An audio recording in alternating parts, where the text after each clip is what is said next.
friends and lovers and all of the others. Welcome to another episode of Pod from the Bunker. Yes, things are looking a little bit different behind me. We have been doing some upgrades.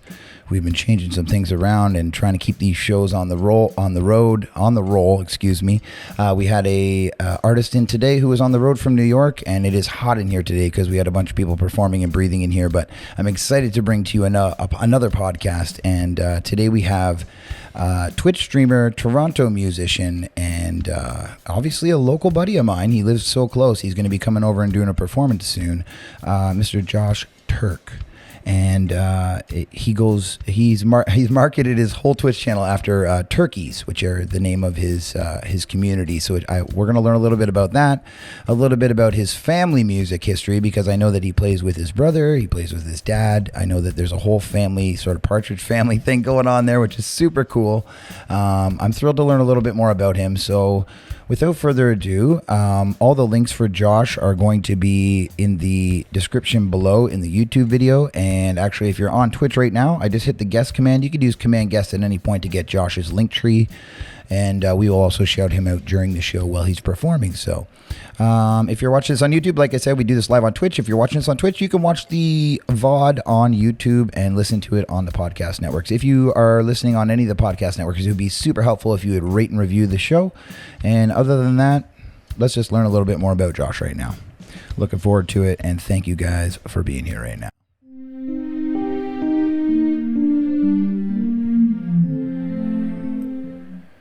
Mr. Josh Taerk, how are you today?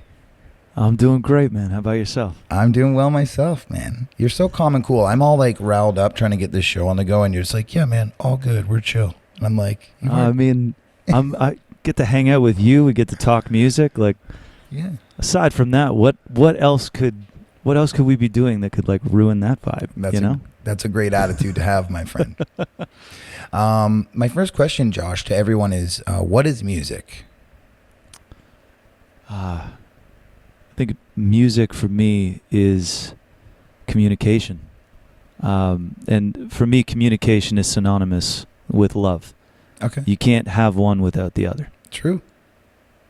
Okay, beautiful. And, that's one of the most beautiful answers I've had, to be honest. Well, thank you. It is. Music was always something that spoke to me in different ways. You know, when I was having a good day and I would listen to a song, it would amp up that good day. And if I was having a bad day, or if something happened and I was trying to make sense of it, there would be a song there that would kind of turn it around for me, or a song that would put it into perspective for me, or let me know that someone out there has gone through something similar or has experienced something along the lines, made me feel less in my head about it, a little less alone. And that power of communication that I found through the music I was listening to kind of seeped its way into, me starting to play music, figuring out, what do I want to do with music? What stories do I want to tell with this music? Beautiful, dude. Honestly, it's one of the best answers I've heard so far, and I think you're right that communication is so important, and that's one thing that I really thrive upon in relationships with, partners and stuff, is just making sure everybody knows how everybody else feels. And also, I think one thing that I want to mention about what you said there is it's very hard to strike up a conversation with a stranger about something that's personal, but if you write a song about it and they relate to it, then you guys can connect really quickly that way. So how have you found music as it making friends, and or we call them fans, but I like to call them supporters, or community members? How have you found music brings you together with other people? I've found that it's done that in a way that other things wouldn't have been able to.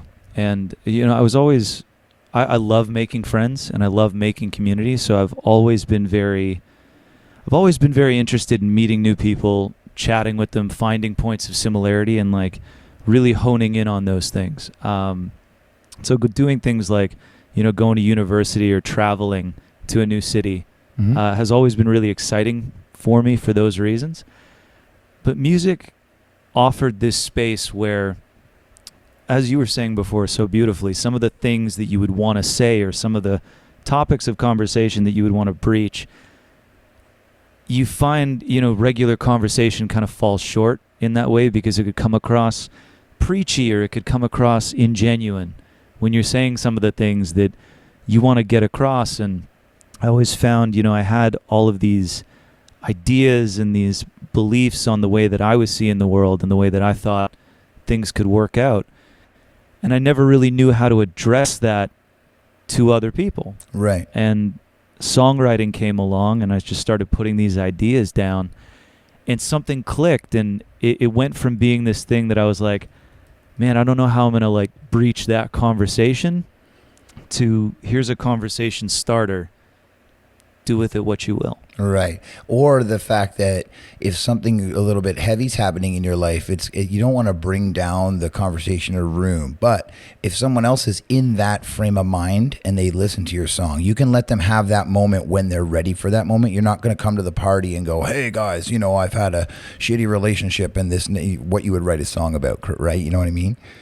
So I think it's really a good icebreaker to create new friendships. I mean, even today with just artists coming and performing here, I always find a new connection with every person that comes here. And I think that's what's so special about all of this. Josh, can I ask you a little bit about your family music history? And I've seen you on stream with your brother jamming, and your dad, I think, plays with you. And like, it's a whole thing. So how did that start, and who started all of that? Was dad the sort of forefront of that, and then everyone sort of followed suit, or? So it really does. It was funny because it started with my dad a very long time ago. When he was in high school, there was a group of college kids that had started a Springsteen cover band. Okay. And my dad got called in to play a gig with them, and they kind of fell in love with his playing and his style. And so he became the drummer for this band and would play around the city with them, and started to do it a little bit too when I was growing up. Like, he stopped for a while because he wanted to, build a family and be a dad. That ultimately wasn't the direction. Yeah, he wanted to be a dad, and that wasn't the direction that he wanted to necessarily go career-wise. Mm-hmm.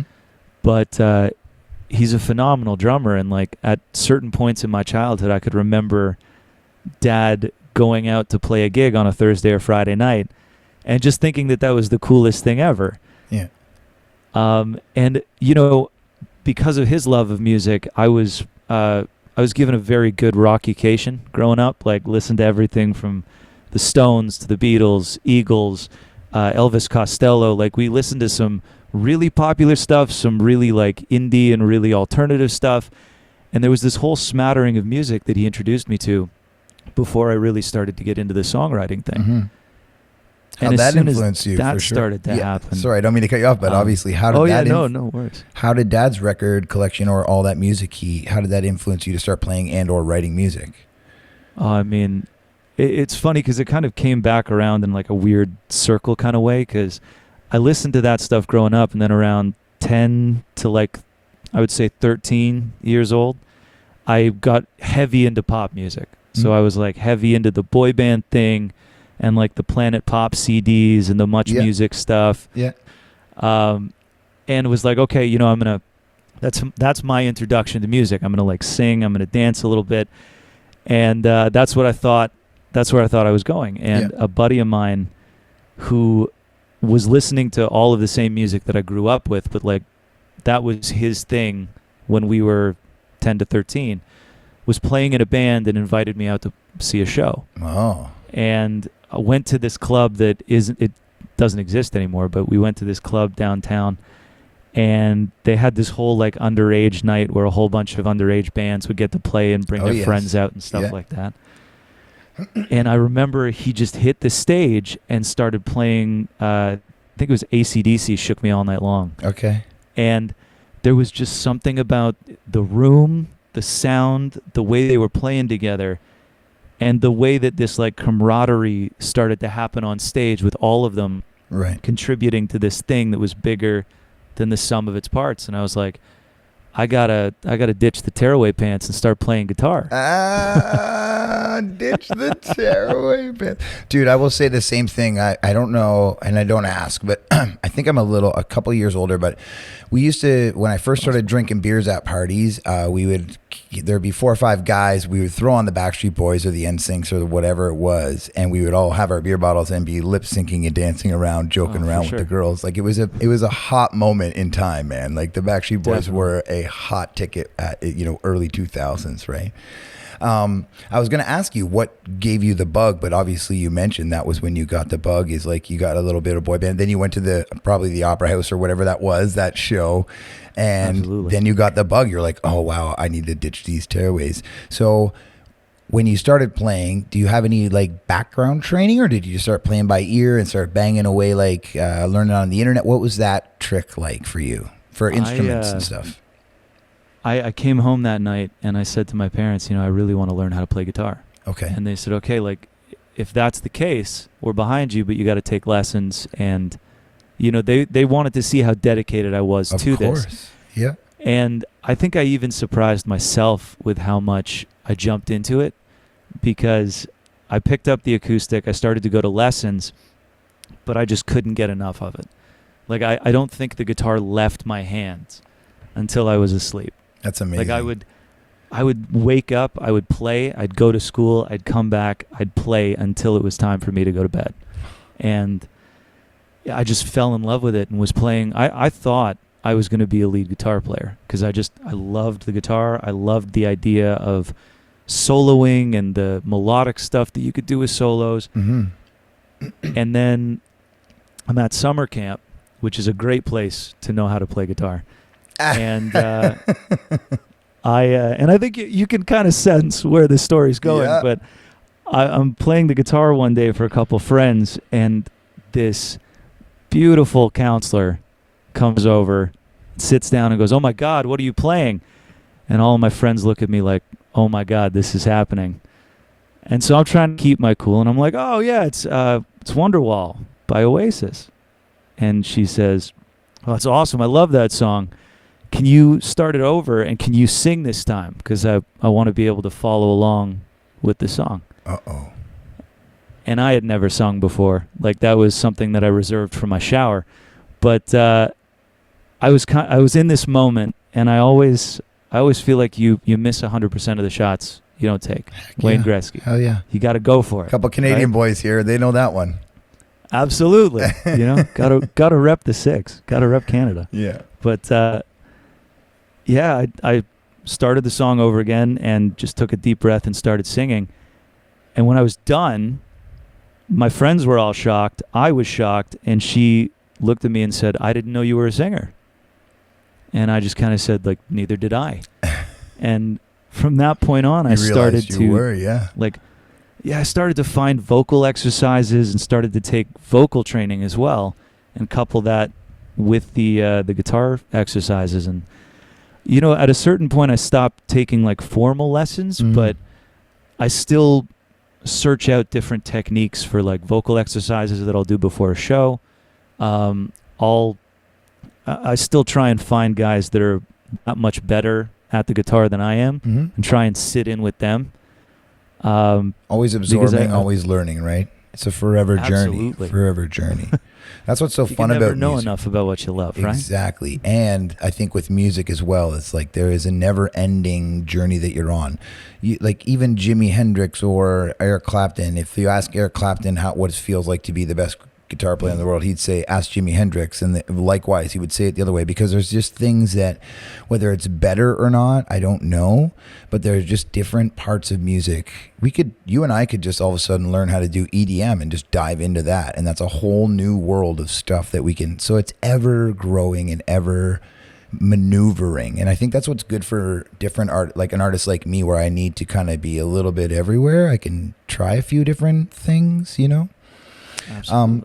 So I'm curious, how do you think you successfully release music in 2022? What is your idea of releasing music in 2022, and what is the goal behind it? I think having a very clear understanding of who you are as an artist and what your goals are as an individual really plays into the release strategy, and really plays into how you go about releasing your music in what way.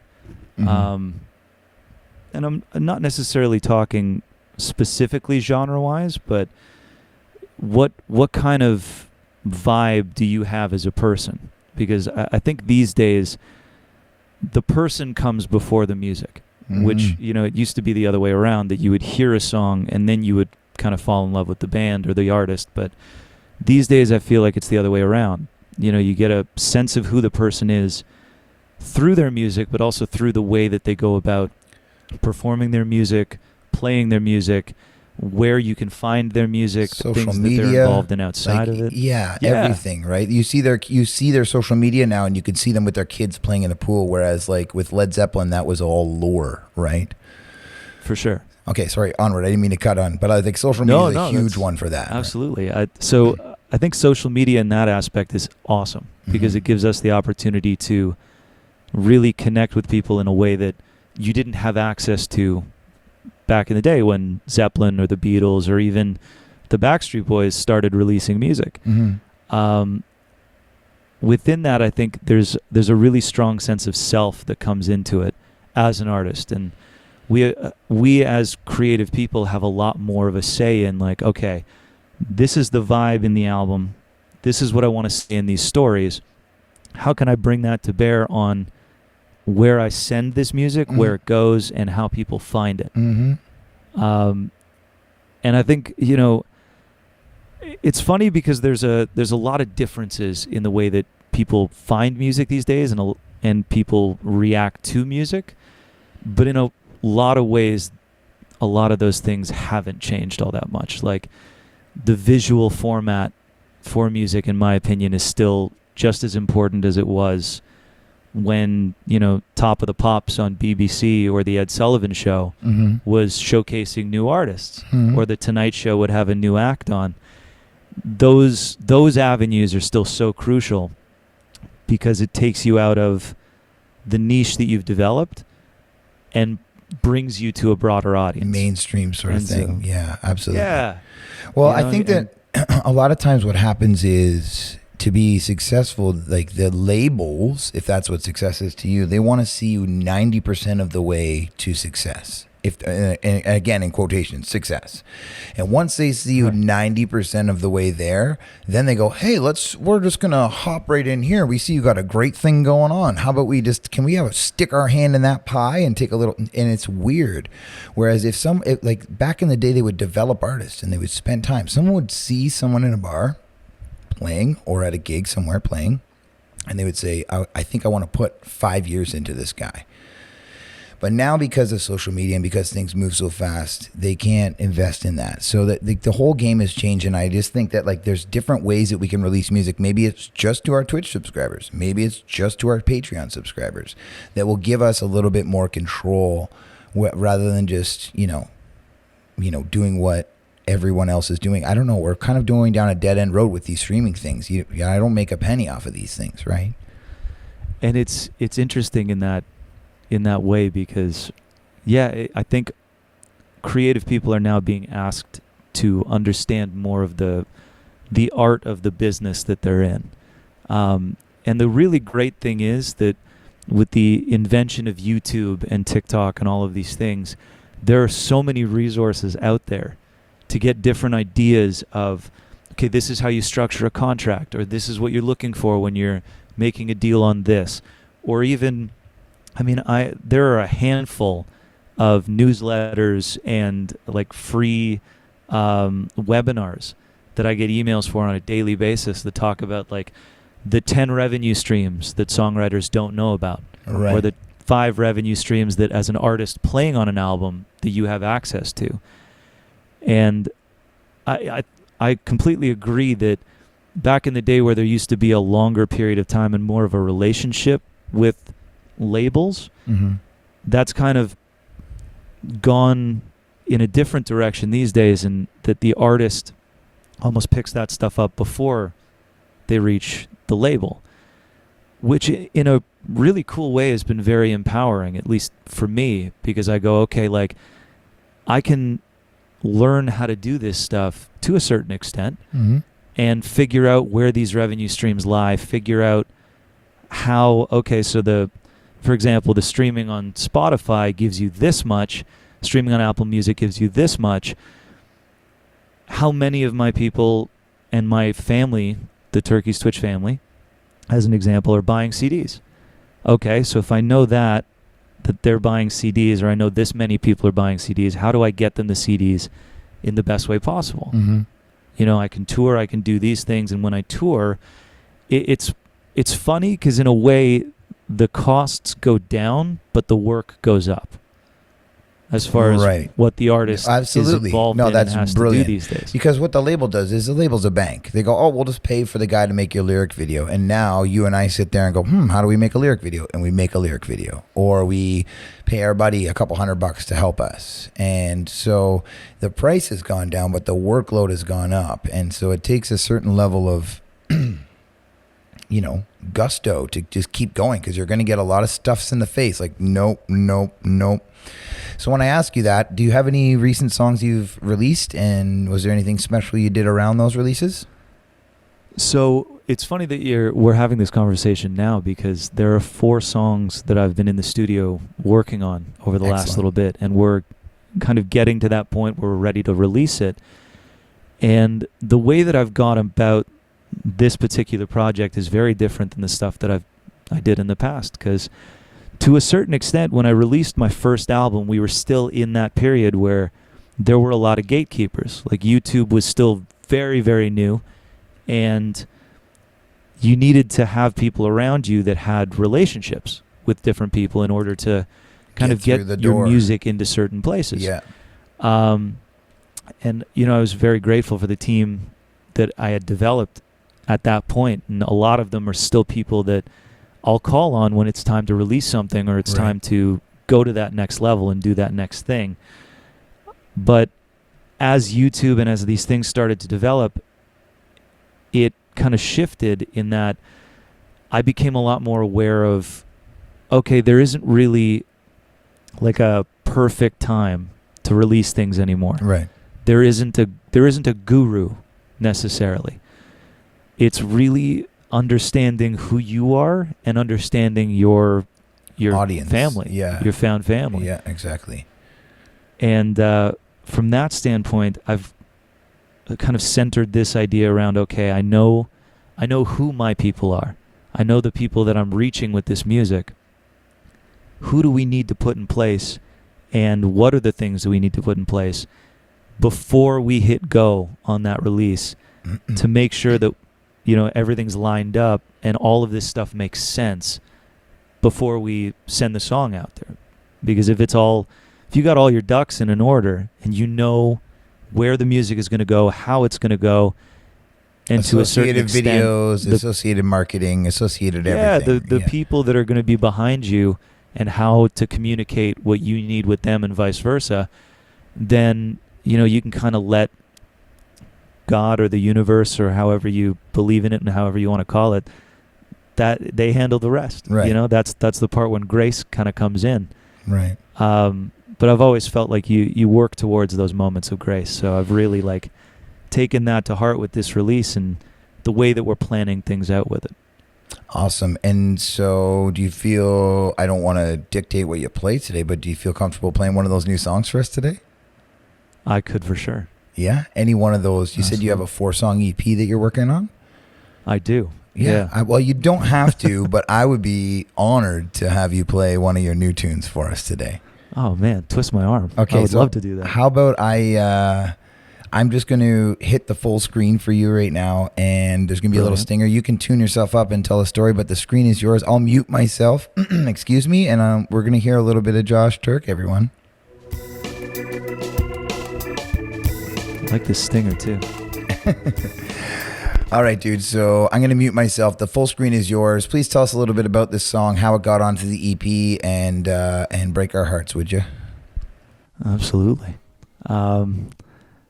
So this song was a really interesting one because I had written it a long time ago, and I had demoed it down in Nashville when I was doing the sessions for Here's to Change, my second album, and Beautiful Tragedy, my third album.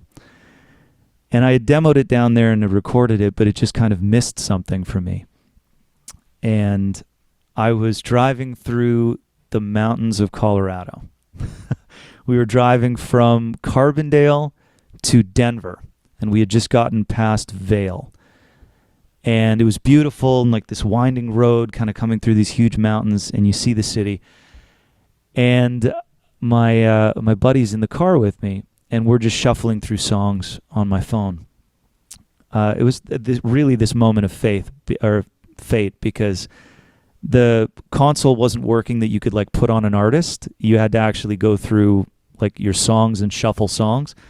So I had everything in there, from like voice notes to radio stingers that I had done and music that I had saved on my phone.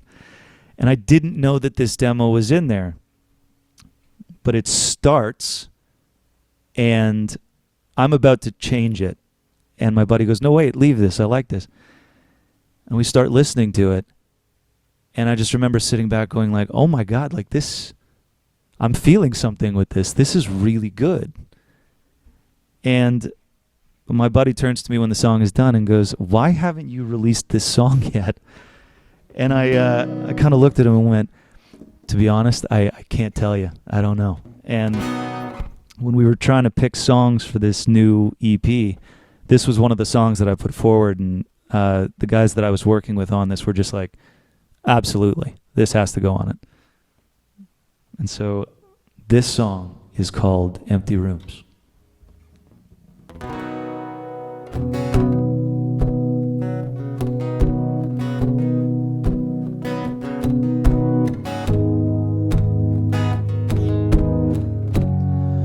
Do you wanna play a game where there are no winners? Agree to speaking clearly. There's nothing left to say. Do you expect support from me? Never treating me as equal. When you wake up, do you decide everything should stay the same?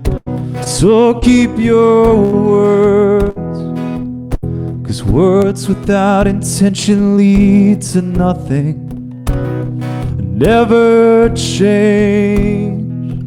And hopefully your habits keep you warm, 'cause you can fill your head with fiction and drape yourself in all you think you're doomed. But the trophies on your mantle won't fill your empty rooms.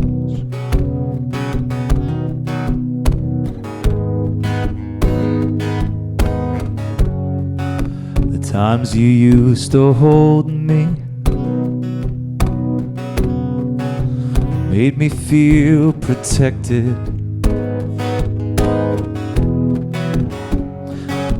Now I'm struggling to feel anything when you hold me at all. People passing on the sidewalk have more to talk about than we do.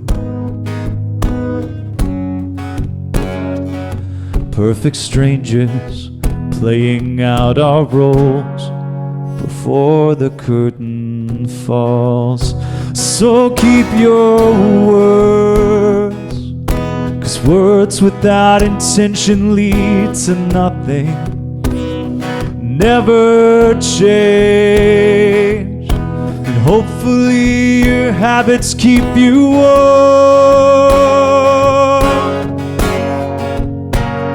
'cause you can fill your head with fiction and drape yourself in all you think you're doomed. But the trophies on your mantle won't fill your empty room.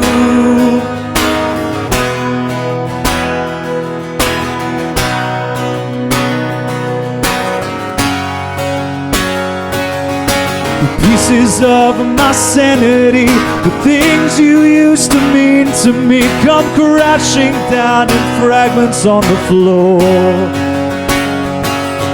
There's dignity in self-defense, none to be had in retrospect, just glimpses of promises gone wrong.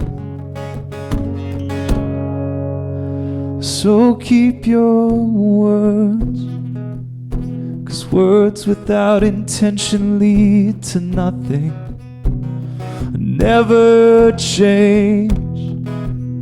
And hopefully your habits keep you warm. So keep your words, 'cause words without intention lead to nothing, never change. And hopefully your habits keep you warm. 'Cause you can fill your head with fiction and drape yourself in all you think you're doing. You can blame the world for all that you've gone through, but the trophies on your mantle won't fill your empty rooms.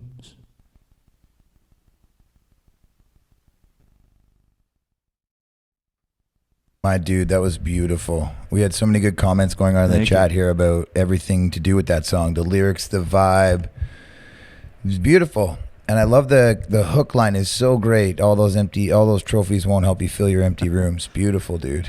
Thank you, man. I That was appreciate gorgeous. it. And thank you all so much. I'm so glad you enjoyed the song. Yeah.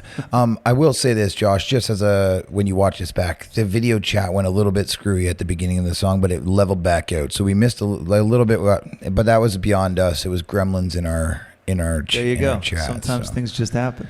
You know, But you're gotta such a roll with it. cool cat and so chill about it, and like you don't like. What a good guy, huh? Everyone. Yes, there is a link in the chat right now. Thank you, Diener, to get all of the link tree for Josh. So go check out all of his songs. All of his releases are going to be there when he does release them, and looking forward to that one, dude. Thank you very much. What sparked you your creativity for that one there? You mentioned a little bit while you were talking about it, but what made you want to write this song? So writing it happened even earlier than I had demoed it, like a couple of years, and I had just had this huge blowout fight with somebody very close to me. Can you hit your reverb button? And Sorry, oh yeah, sorry. that's okay. Keep Is going. that better? Yep, that's great. Keep going.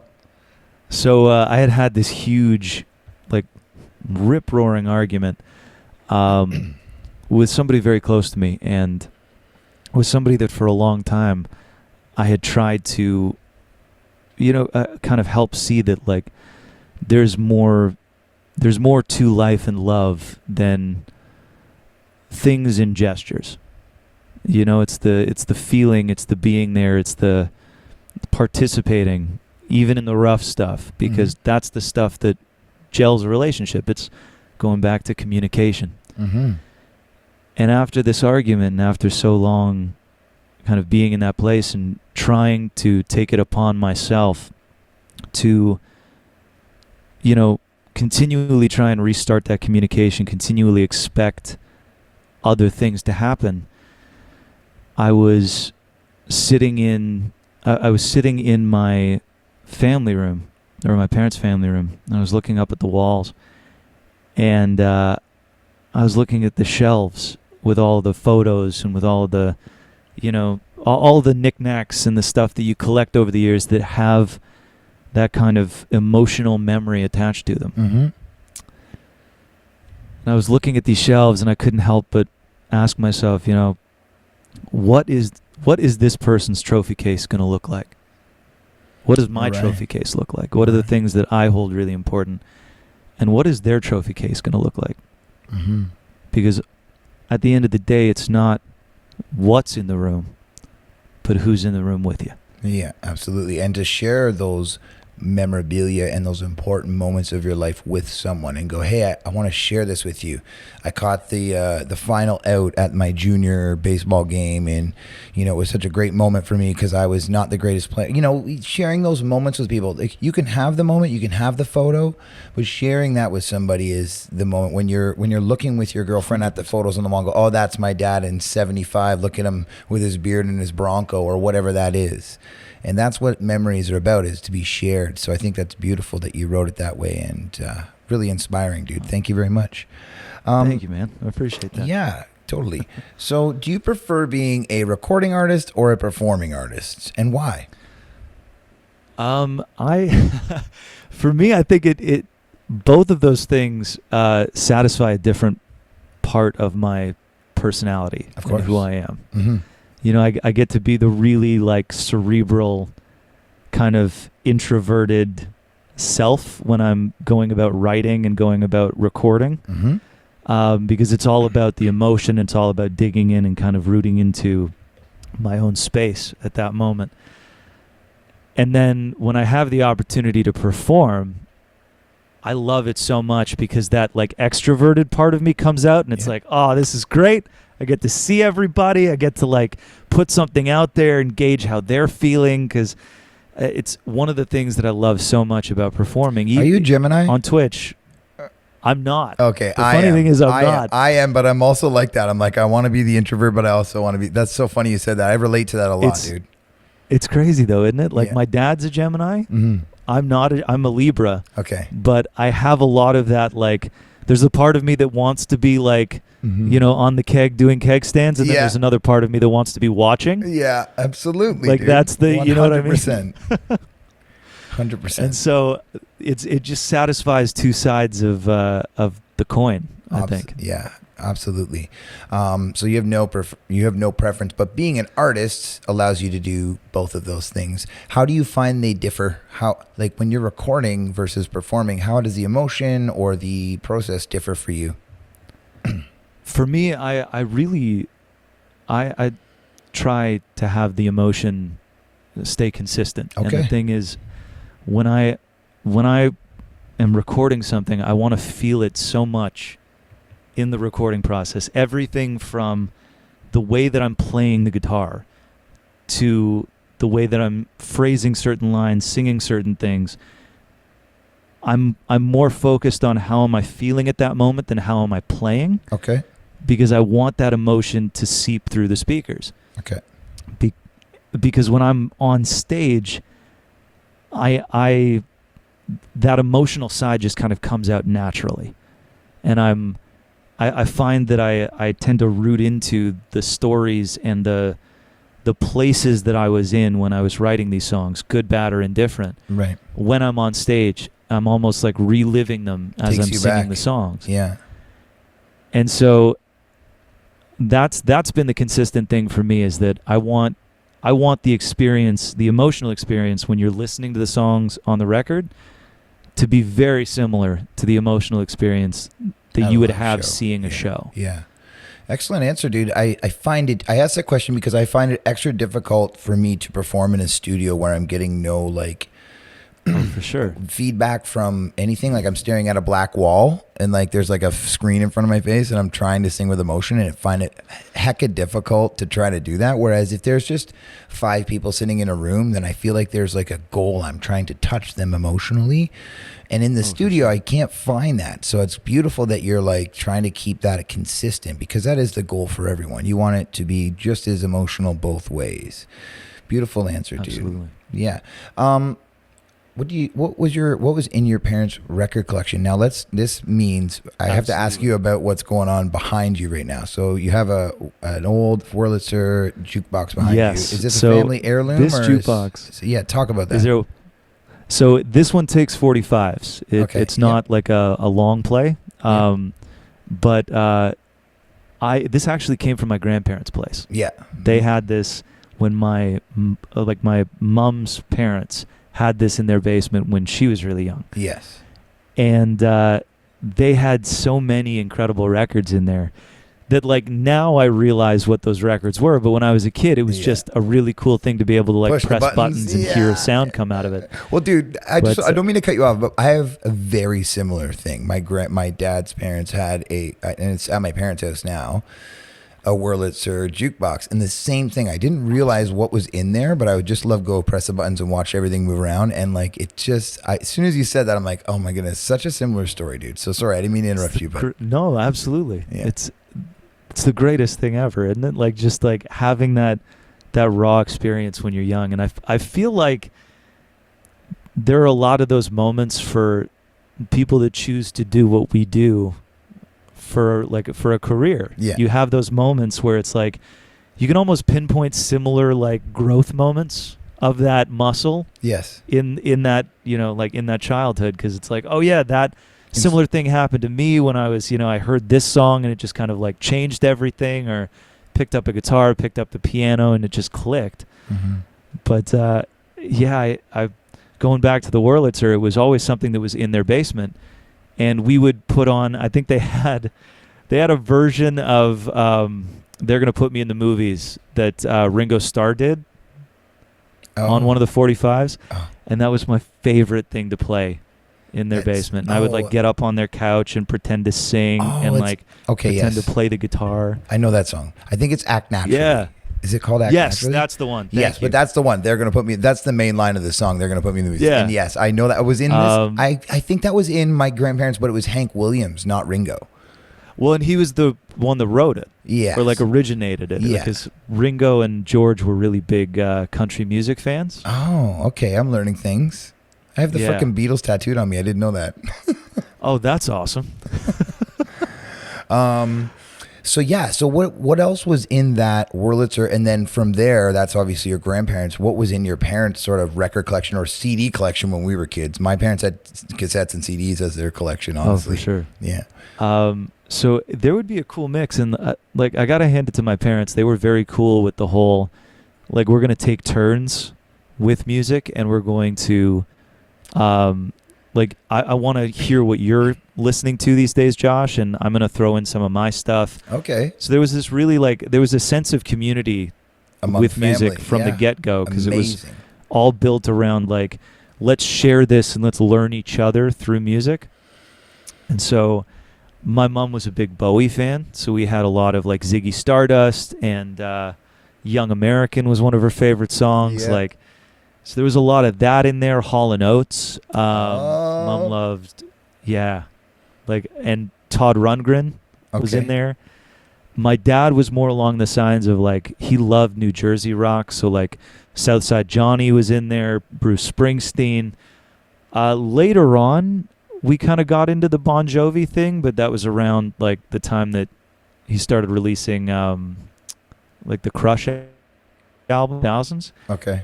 But my dad listened to a lot of like Supertramp, the Eagles, Squeeze, which is a UK band. Okay. Like they did the whole "Tempted by the Fruit of Another." Oh yeah, like, all those guys. Yeah. And so he loved he learned how to play jazz. Mm-hmm. He was a jazz drummer by I guess training. Yeah, yeah. But he played rock music, so he always kind of gravitated towards stuff that was a little bit more intricate with their percussion. Of course. And so I would listen to like this range of stuff from like, okay, here's a heavy focus on like words and guitar with Hall & Oates to here's a focus on the ensemble and the solos, musicianship. Yeah. Like Steely Dan, 12 solos and whatever, right? He loved Steely Dan. I knew he would. I knew we it. had Deacon Blue was in there. We loved that song. I saw your face light up as soon as I said Steely Dan. I knew he was going to love that. They were a great band, dude. There's a couple of cool YouTube and like documentaries on Steely Dan, and I'm like blown away by their talent and how they did things. So very cool stuff, dude. How did all that record collection sort of influence what you write? And is there a song that you could play for us that you might say you could recognize was influenced by your parents' record collection? Oh, absolutely. Okay. And I can would remember you play that like one? way before I even started writing music. Okay. My dad was driving me one morning to I was in grade 3, and he was driving me to school. and he turned on Thunder Road by Bruce Springsteen. Okay. And I don't know why this day was any different than any of the others, because I had heard this song a million times. But in that particular moment, I think I heard the words almost as if for the very first time. And the words jumped out at me, and that story jumped out at me. And I remember getting so overwhelmed that I was like sobbing in the back seat. Totally. And that was my first introduction to, this is what music can do. You know, like this is where you can take these stories. And like I had no previous experience that was anything close to what they were talking about in this song. Right. Like but you I had felt never it, been in love. But I had never, like lived in a steel town or grew up in the desert. And like the images that they were talking about had nothing to do with my life, but they had everything to do with that shared human experience. Right. And I think that was the main thing that kind of carried me through my parents' record collection, was whether it was Desperado by the Eagles, whether it was it's another one, These Days by Jackson Browne, or The Road, or Born to Run by Bruce Springsteen. Yeah. Any of these songs, are Blowing in the Wind by Bob Dylan. I started to hear these songs and actually like hear them. And that was the turning point for me that kind of took me out of the like hard rock kind of rock and roll thing into more storytelling. Right. And well, let's play that rock and roll thing is still definitely there, because I find like every so often that like that rock and roll gremlin just kind of comes out and is like, we should make this song faster and we should add screaming guitars. And I'm like, yeah, that's a good idea. Once in a while, you got to rock out. But yeah, absolutely. If there's a song that you'd like to play for us again, dude, I want to give you the full stage and let you tell us a little bit of another story. So let me click it over to the full page for you to perform. And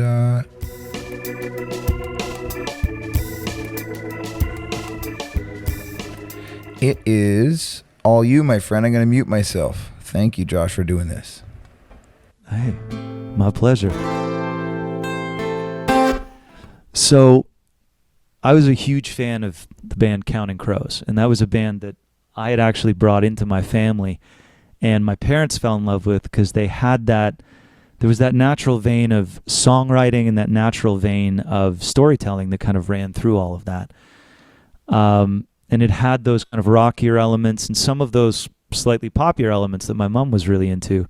So there was something there for everybody. And again, the lyricism that came out of this band was just, it's second to none, in my opinion. They're just phenomenal storytellers.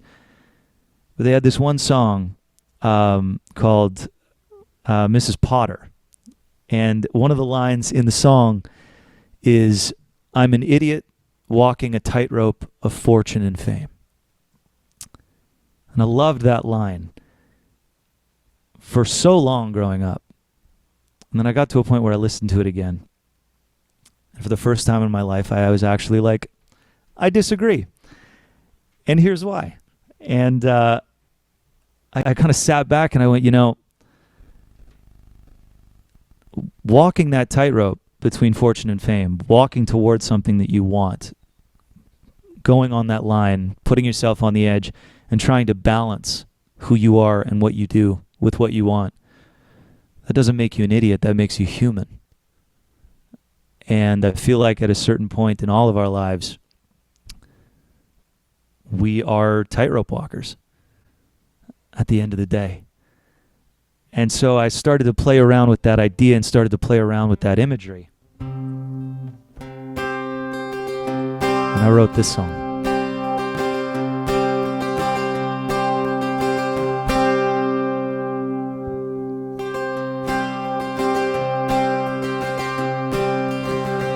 Tightrope walker, where you walk into, is it all the things you want, or all the things you do? living life along the edge of live and learn. They're your bridges to mend, your bridges to burn. Tightrope walker, running down a dream, chasing the light, burning bright inside your hopes and dreams. All the promises we make and all the ones we choose to keep, leave a little piece of you with everyone you meet. Tightrope walker, don't come down. Keep doing what you love under all the lights and sound. Hear the crowd, feel the fire burning in your soul. It don't matter where you're going, all that matters that you go. Tightrope walker, keep standing tall. Sometimes you're gonna make it, sometimes you're gonna fall. Sadness, madness, happiness, and all that's in between is everything in you that all the people come to see. Tightrope walker, don't come down. Keep doing what you love under all the lights and sound. Hear the crowd, feel the fire burning in your soul. It don't matter where you're going, all that matters that you go.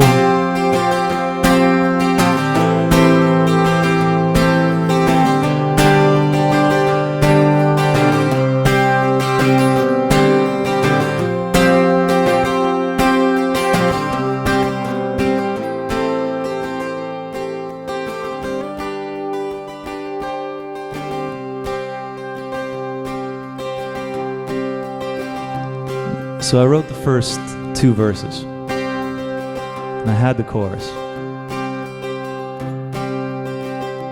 but I was stuck on what to write for the 3rd verse. And I'm sitting down one day and I'm, believe it or not, talking to my mom. And I go, you know, I've written all these songs for everybody to enjoy.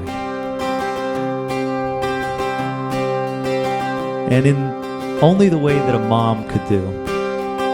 She kind of looks at me and smiles and says, you wrote these songs for everybody else? And I said, well, I write these songs so that, you know, hopefully I can send them out there and they can help people. Still smiling. She says, well, why don't you play one of them? And for some reason, one of the songs came to mind. I started playing it. And in the middle of playing that song, I realized something that probably changed my perspective on writing in general. Because in the middle of that song, I realized I'm not talking to the world. In writing that song, that voice inside that song is a boy just trying to figure out where he stands in life, what he believes in, the things that he values. I'm trying to understand myself.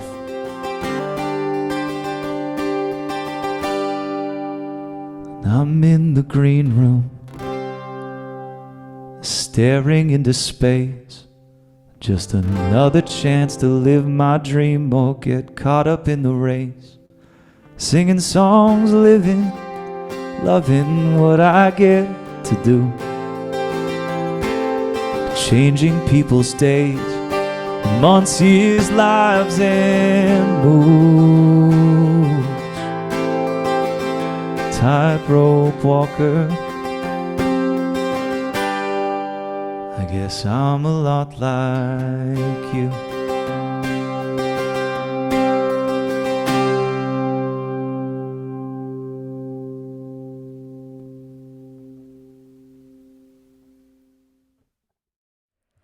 Dude, once again, super beautiful. Thank you for telling that story as well. Thank you. I think that we do music, not like you said, it's a two-way street. We kind of do it to relate to other people. We also do it as our journal and as our therapy and as a release for ourselves. So For sure. you 100% nailed it. The last little segment here, I like to ask just a few fun questions before we wrap up. So if you Always were up for fun. Yeah, so if you were to be able to go on tour with two artists, dead or alive, who would those artists be? I would love to go on the road with Springsteen, for sure. Okay. Because he just puts on a show like nobody else. Of course. And just to be around that, to be involved in that energy in some way would be really cool. Can you hit your reverb for me, Josh? Turn your reverb off. Oh, sorry. Thank you. absolutely. Yep. See, I don't have the mod squad here that's reminding me like, hey, mute button. It's okay. It's all good. I'm the mod squad for you. There you go. Right. Thank you. Kim. Sorry, I didn't mean to interrupt you there. Go ahead. No, not at all. So Springsteen would definitely be one. The other one, I would love to tour with Dylan. Okay. And just to get a sense for where these songs came from. Okay. I mean, I don't know of a song that, in my opinion at least, rivals "Blowing in the Wind" with the level of like comfortable conversational discourse Mm-hmm. that goes through it. Like, it's not preachy, it's not over the top, it's not terribly poetic that you can't understand it, Right. but it's just so relevant. Right. I understand what you're saying. And it's yeah. There's a certain sort of finessing that has to be done to like tell a story in 3 minutes while you're singing, or 5 or 7. Some of those, like the Hurricane song, goes on and on, but it tells a great story, right? You know, like I can get hooked into that because the next verse is going to tell us another story and keep that story rolling. Sure. You know. So it's Dylan and it's Springsteen. So the next question is what would you have on your rider? Which is, you know, your list of things to have in the green room for you guys. I eat about every 30 minutes, generally speaking. Yeah. So I would probably ask for like a tray of sandwiches. Yeah. No, I'm not particular as to the sandwiches. I would be like, sandwiches. we got to get local sandwiches. Like, get it from the mom Absolutely. and pop. Yeah. Okay. Cool. I Mom and feel pop that, deli. like, that's actually a really good point. Like, don't give me the Subway sandwiches everywhere we go. Yeah, Just yeah. like something local, something cool. A taste of the city that we're in. There you go.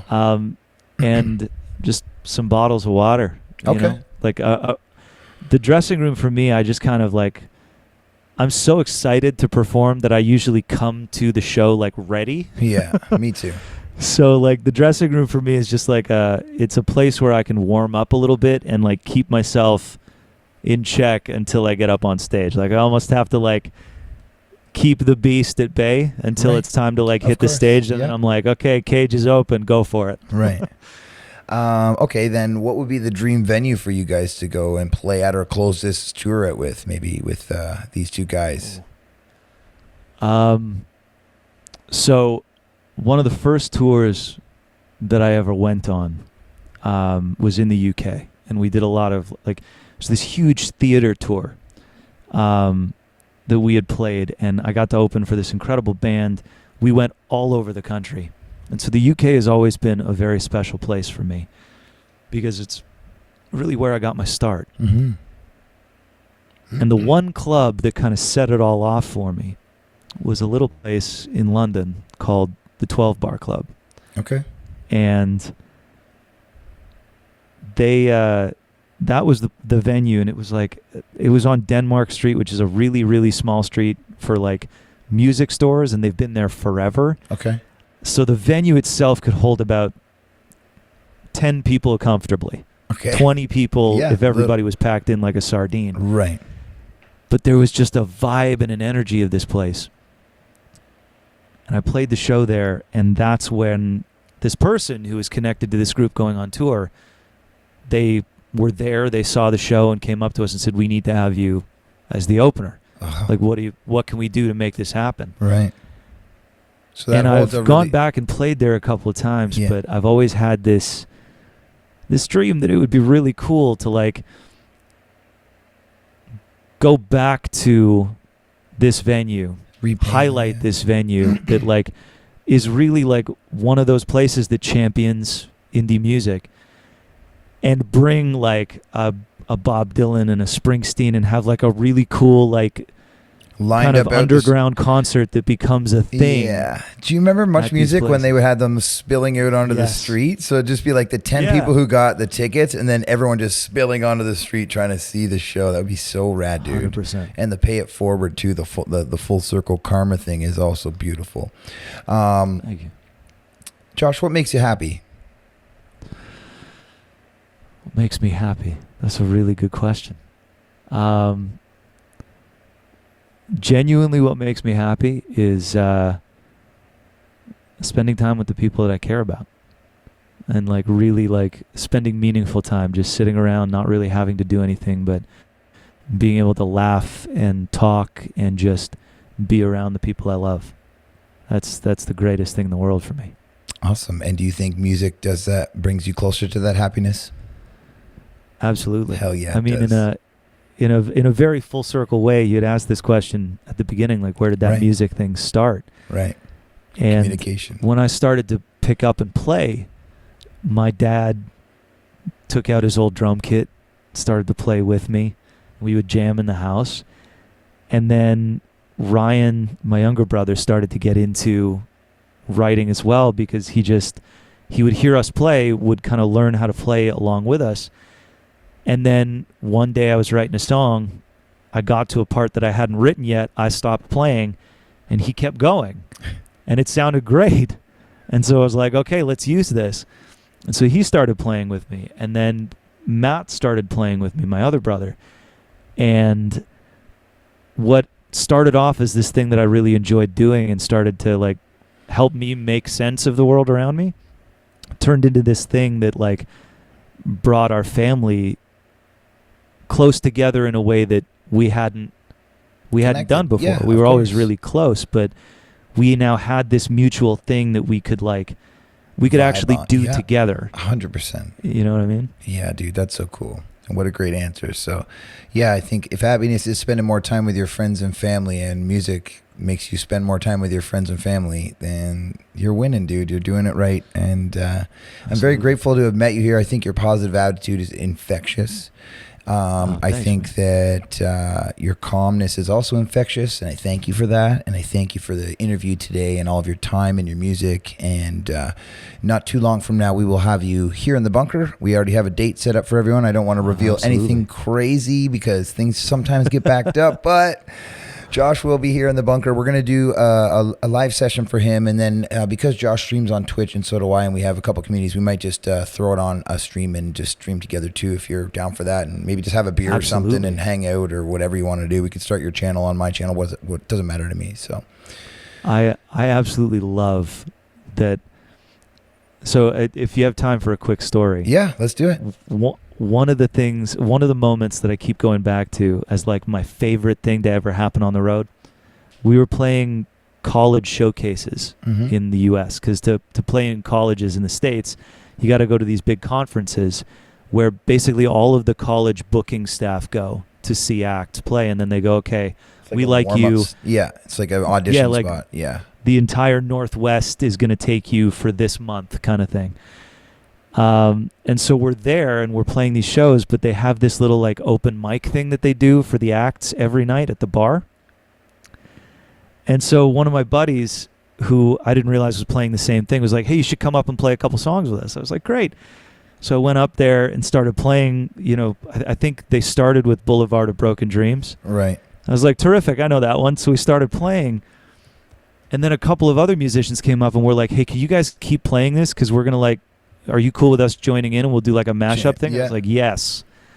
So all of a sudden we had more and more musicians coming up and playing and singing, and like we had the entire bar like just watching this. It turned into like this 20-piece musical orchestra of like singers and like MIDI players and keyboard players, and we were having the greatest time. And it all spanned out of that, like, hey, do you want to like jam for a little bit and play a song? And I absolutely live for those moments where we can just like get into a room with musicians that like I haven't played with yet that like I'm just meeting for the first time, like IRL kind of style. Yeah. And be like, hey, what songs do you know? What songs do you know? Let's Because just it pull it takes you out, back to that campfire scene where it starts. You know, like, sing all right, along, this is man. a G. Yeah, exactly. Yeah, man. Well, I So look that would forward be to that, awesome, and man. that's going to be not too long from now. And we will definitely do some campfire jams live on stream. But we're going to get what I want to do is capture that 30-minute beautiful set of your originals, and then once we're done capturing that, then we'll fire a stream up and we'll have a little bit of fun and have some beer or whiskey or whatever it is that you like. We'll have something here. We have something here for everybody. All right, dude. Well, I'm going to let you go. I'm going to close out the show. And I appreciate you so much. And I look forward to having you here. And everybody, the command currently in chat right now will bring you to Josh's link tree. It will be in the YouTube video description below, and it will be in the podcast audio descriptions as well. So everybody check out Josh, please. Go click on the link. Check everything he has there. Make sure you follow him on Twitch. Everyone here who's watching on Twitch probably already follows him. But if you're watching on YouTube or listening on the podcast, you can head over to twitch.tv/Josh Taerk Music. There you go. Josh Taerk Music. And Taerk is spelt right beneath him right now under his beautiful smile. So links below, everybody. Thank you, Josh. I'll check you soon, and I look forward to having you here soon, man. Appreciate that, Kev. Thank you so much for having me. Of course, and take care, y'all. We'll talk this to you was soon. Awesome. Peace.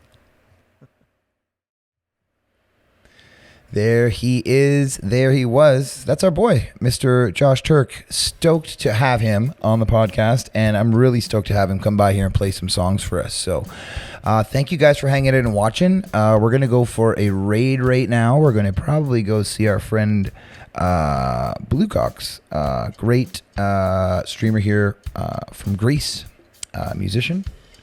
So I'm going to get that together. But I just want to close out the show by saying thank you for watching, guys. Thank you. Josh is an amazing dude, and we're going to support as many Twitch musicians as we can. And if you're watching this on YouTube, come on over to Twitch. It's twitch.tv/Kev from the bunker. And if you're watching this on YouTube, please like, subscribe, and comment any questions you might have for Josh. We'll get them to him. You can follow me with all the links below to my socials. Hit me up on my Discord, discord.gg/Bunker Productions. No. Discord.gg/KevD Foster is what it is. I just got a custom URL for that. So, without further ado, until next week, guys, we have more interviews coming at you. Please keep it between the mustard and the mayonnaise.